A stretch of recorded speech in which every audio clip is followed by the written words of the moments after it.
So, kamusta po mga ka-Streetwise? Ako po si Takehiro Miyamoto at welcome po sa aking munting channel. So, mga kababayan, meron po tayong update ngayon dito po sa ICC. So, bali po yung OTP, yung Office of the Prosecutor nga ng ICC, bumalik po sa Pilipinas at ngayon ang hinahunting si Bato. And then, naalala nyo, di ba? Ganito din po yung nangyari po kay Digong bago po siya inaresto. So pag-usapan ngayon natin yan, no? So bali ito, no, nabalitaan natin to sa Billionaire Channel. So tingnan nyo to, sabi dito, no? Ito pala, post pala to ni Bato. Oo. So sabi ni Bato, ang pinakaunang gawin ni Pangulong Marcos, dapat palayasin niya yan. I-deport niya yung mga ICC investigators na yan na nandito ngayon na nanakot sa ating mga kapulisan na magtistigo. Yan ang dapat niyang gawin kung siya ay sincero sa kanyang reconciliation na hinahangad. So, sa hindi lang po nakakaalam mga kababayan, no, meron po kasing sinabi po si PBBM na bukas daw ang kanyang pinto para sa reconciliation sa mga Duterte. Sa mga Duterte lang yun, hindi po kasama si Bato. Ayan ka na naman, para kang si Bongo eh. Napaka-feelingero mong inayupa ka. So, sabi dito, no, usapin tungkol sa posibleng leadership change, blah blah. So ngayon, tingnan natin to, no. May video dito, so reaction na natin. At dito mga kababayan, no, makikita nga natin na mukhang takot talaga si Bato. Oo. Takot talaga siyang maaresto ng ICC. So kasi ang point natin dito, no, 'di ba? 30,000 yung namatay nung panahon ng Tukhang. Nung panahon na yun, hindi kayo takot pumatay, pero ngayon, takot kayo ngayon na harapin yung kaso ninyo. So ito yung literal nga po naluluhan ng Bato si Bato. Hindi, panoorin muna natin to para mas maganda, no? So, ito yung interview niya sa Billionaire Channel. Senator Bato, may alokhong reconciliation si Pangulong Bongbong Marcos and you've already said na kailangan ipakita ang kanyang sincerity. Paano niya maipapakita ang sincerity? Ano ho ang hinihiling ninyo? Si Attorney Sal Panelo, ang sabi po niya, dapat mapauwi si FPRRD. Tingin niyo ho ba, dapat din po bang mangyari ito o may iba ho kayong kondisyon na nakikita o hinihingi sa Pangulo? Aside from bringing back PRRD home, ay kung sincero talaga siya sa kanya sinasabi, unang-una niyang gawin is palayasin niya yung mga ICC investigators na... Teka lang, no? Actually, yung hinihingi rin ba ni Bato, pauwiin si Digong? Hindi sa totoo lang, no? Itong si Panelo, abogado naman to. Si Harry Roque, abogado din yan. Si Sara, abogado din yan. Hindi ko talaga makuha kung saan nila nakuha yung legal remedies po na yan na pwede pong pauwiin ng presidente ng Pilipinas si Digong. Wala na po sa kamay ng gobyerno ng Pilipinas kung palalayain ba si Digong. Kasi di ba sabi ko nga, di ba? Meron na lang pong 3 paraan para po makauwi si Digong sa Pilipinas. So yung una, makakuha siya ng interim. Pangalawa, harapin niya yung kaso, matapos yung kaso. Well, kung magigilty po siya, so 30 years po na pakakulong yun. So sakto, wala na siya nun. So pangatlo, kidnapin ninyo. Hindi ko talaga makuha no, kung ano yung point dito na sinasabi ninyo. Makikipagbati kami kay PBBM sa kay Marcos Bangag kapag pinauwi nyo si Digong. Hindi nga makakauwi yun hanggat hindi tapos yung kaso. Diyos ko naman itong mga itong tatangan naman ng mga to. O so ito yung sinasabi ni Bato tungkol sa ICC. Tingnan niyo, takot na takot si Bato dito eh.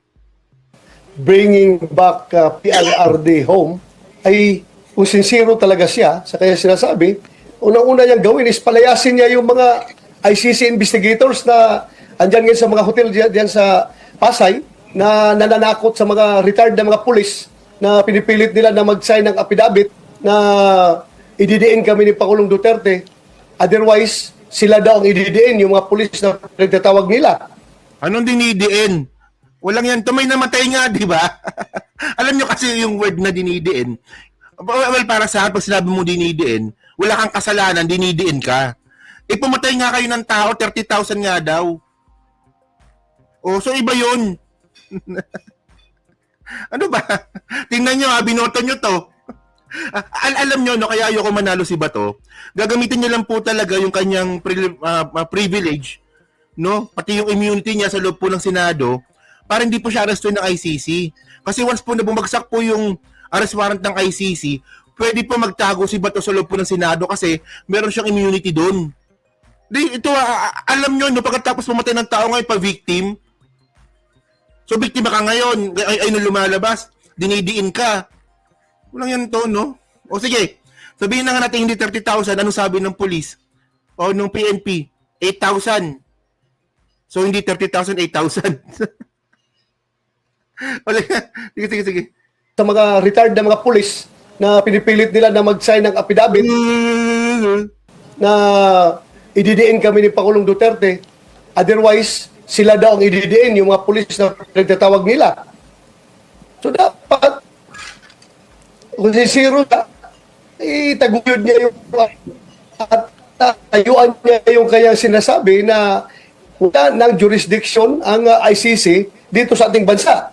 Sabi nila walang jurisdiction, pero ngayon ang dami mga pulis na pinapatawag doon sa hotel dyan sa Pasay para kausapin ng mga investigator ng ICC. Kaya so kinukonfirm ngayon ni Bato na may mga prosecution team na nga po doon sa ICC or investigator ng ICC. Diyan nga daw po sa hotel sa Pasay. So ngayon, ito na naman yung nirereklamo nilang wala doon jurisdiction. Okay. So ito, ulit yung sinasabi to sa inyo. At syempre, hindi po tayo magsasalita dito ng walang ebidensya. So tingnan nyo to, GR number, baka-basic naman ito ba to eh. O GR number 238875. 2021 ito, no? Ito galing to Supreme Court. Bato. Galing Supreme Court to Bato, ha? So dito, no, nakalagay nga dito sa number 19. Tingnan nyo, basahin lang natin, no? Sabi dito, ito malinaw to eh, kasi Supreme Court na may sabi nito eh, withdrawing from the Rome Statute does not discharge a state party from the obligation it has incurred as a member. So Article 127 number 2 provides, di ba? So malinaw naman dito, no, na ang sabi na kahit po na ang Pilipinas nga ay nag-withdraw sa ICC, yung mga obligasyon nito nung tayo pa ay miyembro pa, hindi po mawi-withdraw. Hindi rin po madi-discharge. So, ibig sabihin nun, ngayon, walang jurisdiction ng ICC ngayon, pero nung panahon na pumapatay kayo ng tao, meron. Napakadaling intindihin naman ito, ba't hindi nyo maintindihan? Supreme Court na nga may sabi nito, so continue natin, sabi pa dito, a state shall not be discharged by reason of its withdrawal from the obligations arising from this statute while it was as a party to the statute, including any financial obligations which may have incurred. Its withdrawal shall not affect any cooperation with the court in connection with criminal investigation and proceedings in relation to which the withdrawing state had the duty to cooperate and which were commenced prior to the date on which the withdrawal become effective. So ibig sabihin nun, kailan ba nangyari yung patayan? From 2016 to 2019. Sakto, miyembro pa tayo ng ICC noon. Diyos ko naman, alam nyo kasi, no, kailangan pagtibayin pa ng Supreme Court ng decision na to eh. So, kailangan siguro may mag-file pa ng another case.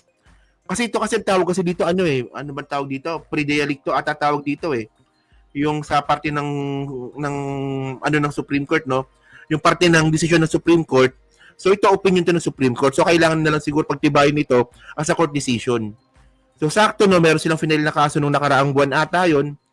So, pero ang point dito, mga kababayan, may binabanggit na po yung Supreme Court dito na hindi ibig sabihin na tayo nag-withdraw na sa ICC noong 2019, hindi ibig sabihin nun as wala na tayong obligasyon para po sa mga criminal offenses na nangyari nung tayo ang miyembro pa. Napakadali naman intindihin nito. Ako nga, hindi ako abogado, binasa ko lang, naintindihan ko eh. Ewan ko lang sa inyo, no, kung meron kayong ibang pagkakaintindi dito. Subukan nyo kayang basahin. O tas tagalugin ninyo. Kung iba yung pagkatagalog ninyo, sinto-sinto siguro kayo. Napakadali lang naman intindihin nito eh. Ayan kasi yung problema sa'yo ba to? Masyado ka kasing self-serving dyan sa posisyon mo. Well, ito yung point eh. So ngayon, malinaw ngayon, no, na yung investigator at saka yung prosecutor ngayon, nasa Pilipinas ngayon. Ganito rin po yung nangyari nung panahon nga po ni Digong bago po siya arestuhin. 2023 po yun nangyari. Bago matapos yung 2023, papasok ng 2024. So, ngayon, kung susundan po natin yung timeline, less than a year, posibleng arestuin na nga itong si Bato. Sakto si Marcos may presidente nun. Good luck. Yan kasi, no? Hindi naman kasi porket kasi na kayo yung nasa kapangyarihan ng panahon na yun, akala nyo kasi habang buhay kayong makapangyarihan sa Pilipinas. O, di ba? Ganun yung politika sa Pilipinas eh. Yan, continue nga natin tong katangahan ni Bato. Tanga eh, no? Sabah, sige. Continue. ICC dito sa ating bansa. Sabi nila, walang jurisdiction. Pero ngayon, ang dami mga pulis na pinapatawag doon sa hotel dyan sa Pasay para kausapin ng mga investigator ng ICC. So anong ibig sabihin yan? May ginagawa ko ba kayo, Senator, para i-counter itong ganitong mga hakbang? Well, magkaganda kami ng hearing. At yung mga tao na involved dyan, yung mga Pilipino na mga taksil sa ating soberenya ay mananagot yan. Magpapatawag kami ng hearing. Kilala namin yung mga tao na sangkot dyan, na sige patawag ng mga pulis. At pagdating doon sa hotel, tinatakot yung mga pulis natin na kung hindi kayo magpirma nitong affidavit na ito, na dinidiin si Duterte at si Bato, ay damay kayo sa kaso. So ngayon magpapahiring pa kayo ngayon. 'Di ba? Gamit na gamit yung kapangyarihan, 'di ba? Sabi ko sa inyo isa sa mga rason talaga kung bakit nga gustong-gustong manalo niya ni Bato, para lang talaga protektahan yung sarili niya sa ICC. 'Di ba? Ang tanong ba dito, may kasalanan ka ba o wala? 'Di ba? May mga namatay bang tao noon o wala? Oh, may kinalaman ka ba doon o wala? Dapat ayun ang sinasagot mo dapat. Kaya kung ayaw niyo madamay sa kaso, pirmahan niyo ito affidavit na ito. Kawawa nga ang mga pulis eh. Kawawa ang mga pulis. I hope Kawawa yung mga pulis na sumunod sa inyo noon. Hindi lahat ng pulis kawawa. Di ba? the PNP should take care of its people. Yun ang tingin ko eh. Bakit lang ginaganon yung mga tao nila? Pati yung mga retired na mga pulis, pinapatawag nila doon at tinatakot. Porke retired na, powerless na, wala na sa organisasyon, igaganunin na lang ninyo. Hindi niyo kinoconsider yung kanyang serbisyo, na yung buhay niya na kanyang dinidicate diyan sa Wala, pawa si Kalbo. Hindi, alam niyo mga kababayan ito, no? Siguro napanood niyo yung video ko noon dati na-interview nga po natin itong mga biktima nga po ng tukhang. Di ba? Si Bato po talaga tinuturo ng mga biktima ng tukhang. Yung anak nilang namatay ng tukhang, yung asawa nilang namatay ng tukhang, yung mga naiwanan, si Bato po talaga tinuturo nilang may kasalanan. At tandaan natin mga kababayan, itong mga biktima nga po, yung mga naulila nga po ng panahon ng tukhang, papunta rin po silang dahig para tumistigo. At isa po sa tinuturo po nila, si Bato talaga. Kasi hindi naman po talaga mag-initiate po yung tukhang, yung patayan ng panahon ni Digong, ng si Duterte lang. Napaka-basic naman no, kasi hindi naman po si Duterte pumatay. Sa kanya po nag-utos. Siya nag-utos. So merong nag-initiate, merong conspirator. So ito na nga si Bato. 'Di ba? Ganun po yung ganun po yung sistema po ng and then by the way mga kababayan, yung reklamo po kasi talaga ng mga biktima ng tukhang nung panahon nga po ni Digong, isipin ninyo yung kamag-anak nila namatay. Merong bala sa ulo. Merong bala sa ulo talaga sa autopsy. Tapos ang nakalagay sa death certificate nila, heart attack. So wala nang kaso noon. Paano kayo makakapag-file ng kaso kung yung death certificate nakalagay heart attack? O pati po judiciary natin po nababoy nung panahon ni Digong. So kaya tama lang na sa ICC talaga ito ma-file yung kaso. Pero ang point dito, masaya ako dito kasi nga si Bato takot. Makita ko lang na umiiyak to ulit, tuwan-tuwa na ako eh. National Police. Porque ngayon retired na, tatakot-takutin na lang ninyo na kung hindi kayo mag-sign ng affidavit ay damay kayo sa kaso.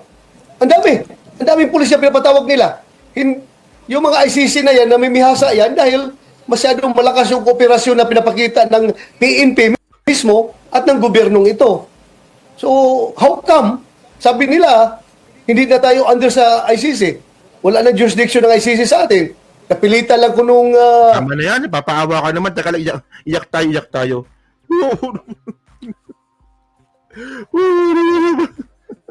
Iyak tayo, papaawa, iyak tayo. Ngayon, paawa effect sila ngayon, di ba? Samantalang nung panahon nga ni Digong, di ba? Tingnan ninyo meron ako napanood ng Sona nun eh. Nung sabi nga ni Digong sa Sona, no, papatay pa ako ng tao, sabi ni Digong na ganun. Si Bato, yung palakpak ni Bato, parang si Pong Pagong eh. Talagang tuwan-tuwa yung abnormal eh, no? O di ba tuwan-tuwa kayo dati, tapos ngayon naman nag-iiyakan kayo. So well, abangan po natin, no? So kayo po ba, no? Naniniwala po ba kayo na kasi kung ano yung napagdaanan ni Digong, ganun din napagdadaanan ni Bato ngayon. So kayo ba naniniwala ba kayo na posibleng less than a year na lang makakaroon na po ng reunion itong si Bato at si Digong dun po sa Dahig? So yan, nasa comment lang po sa baba at binabasa ko pong lahat yan. At syempre dyan po sa Team Replay, pa-like, pa-subscribe. At kung naman kalapisan, pa-share na rin po ng video po na to. So thank you mga kababayan. So kita na lang ulit tayo sa susunod nating content. So thank you, salamat and bye-bye.